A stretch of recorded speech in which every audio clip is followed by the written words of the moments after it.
Hello' গাইছ নমস্কাৰ। আকৌ এবাৰ মোৰ অংশুমান ব্লগ ইউটিউব চেনেলটোলৈ আপোনালোকক স্বাগতম জনালোঁ। তো মই আজি বনাম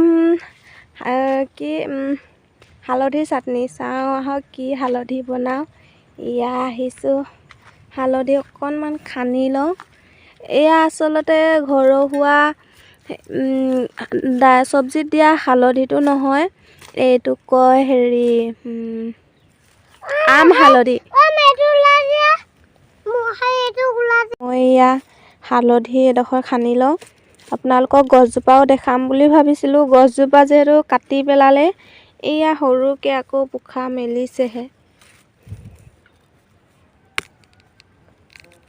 এইটো লোৱা।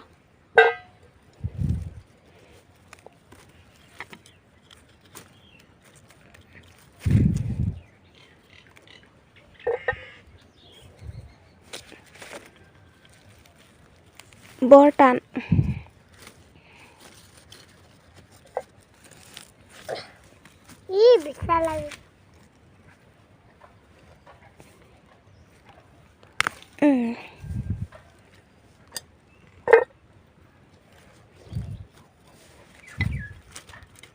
হৈ যাব, অকণমানে বনাম, ইমান সৰহকৈও নবনাওঁ। ঘৰত যিহেতু মানুহ নাই, ককাও নাই। মই অকলেহে খাম, লগতে আমাৰ ল'ৰাও অকণমান খাব। চাওঁ এইফালে চাই দিয়া, কিমান খানিলা। এইয়া এইফালে যাওঁ এতিয়া। এইয়া চাওকচোন, আমাৰ লাই শাকো সিঁচি থোৱা আছে বাৰীত। এইফালে ধনিয়া অকণমান সিঁচি থোৱা আছে। তো ধনিয়াটো ইমান ডাঙৰে হোৱা নাই, তথাপিও মই গোন্ধটো ওলাবলৈ অকণ দুডালমান উঘালি লওঁ বুলি আহিছোঁ। সেইখিনিতে থাকা তুমি। এয়া চাওকচোন, তেনেই সৰু সৰু হৈ আছে, ডাঙৰ হোৱাই নাই। সিঁচা বেছি দিন হোৱাই নাই, হ'লেও দুডালমান উঘালি লওঁ।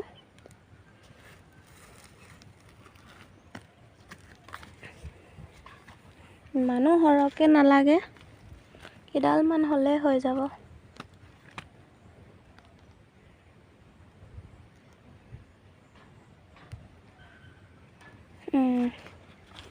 এই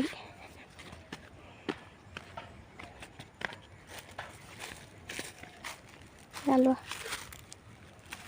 লগতে কণ জলকীয়া দুটামান ছিঙি লওঁ।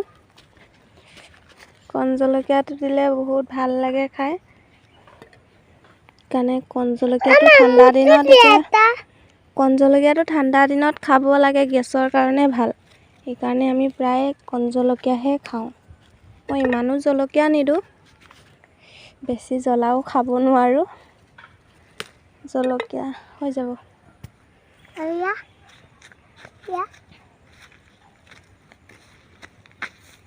এইয়া পকি পকি আছে জলকীয়া, দেখিছেনে?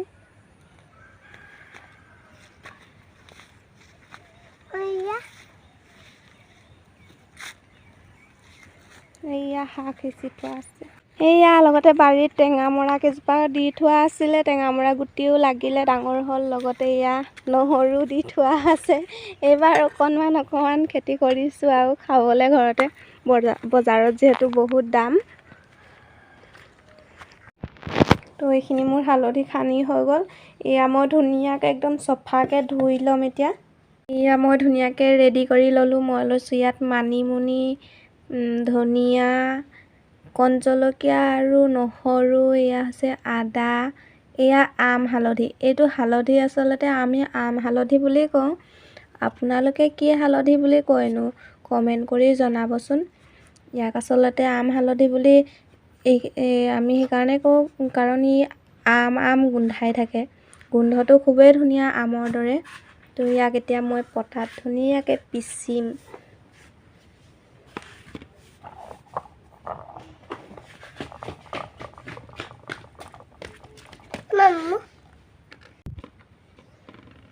ইয়াত এতিয়া মই ধুনীয়াকৈ পটাত পিচিম, একদম মিহি কৰি গুড়ি কৰি পিনে পিচিম। মিক্সিত পিচিব পাৰে আপোনালোকে, মই মিক্সিত নিপিচোঁ। মিক্সিটোত পিচিলে অকণ খাই বেয়া পাওঁ, মই পটাত পিচিহে খাই ভাল পাওঁ। ইয়াক এতিয়া মই ধুনীয়াকৈ মিহিকৈ পিচিম। এয়া মোৰ আম হালধি আৰু মানিমুনি পিচি হৈ গ'ল। এয়া আপুনি ৰুটি বা পুৰিৰ লগতো চাটনি বনাই খাব পাৰি বা ভাতৰ লগতো খাব পাৰি। এয়া এতিয়া মই প্লেটখনত ধুনীয়াকৈ উলিয়াই দিম। কিমান মিহি হৈছে দেখিছেনে? মই এইখিনি এতিয়া প্লেটখনত ধুনীয়াকৈ উলিয়াই দিম। বন্ধু বান্ধৱীসকল, মোৰ এই চাটনিৰ ৰেচিপিটো চাই কেনেকুৱা পালে জনাবচোন। যদি ভাল লাগিলে লাইক এটা কৰি দিব, লগতে নতুন কোনোবাই চাই আছে যদি ছাবস্ক্ৰাইব কৰি দিব, যাতে মোৰ নতুন নতুন ভিডিঅ'বোৰ পাই থাকে। তো আজিলৈ ইমানেই, বাই বাই। আন এটা ভিডিঅ'ৰ সৈতে লগ পাম।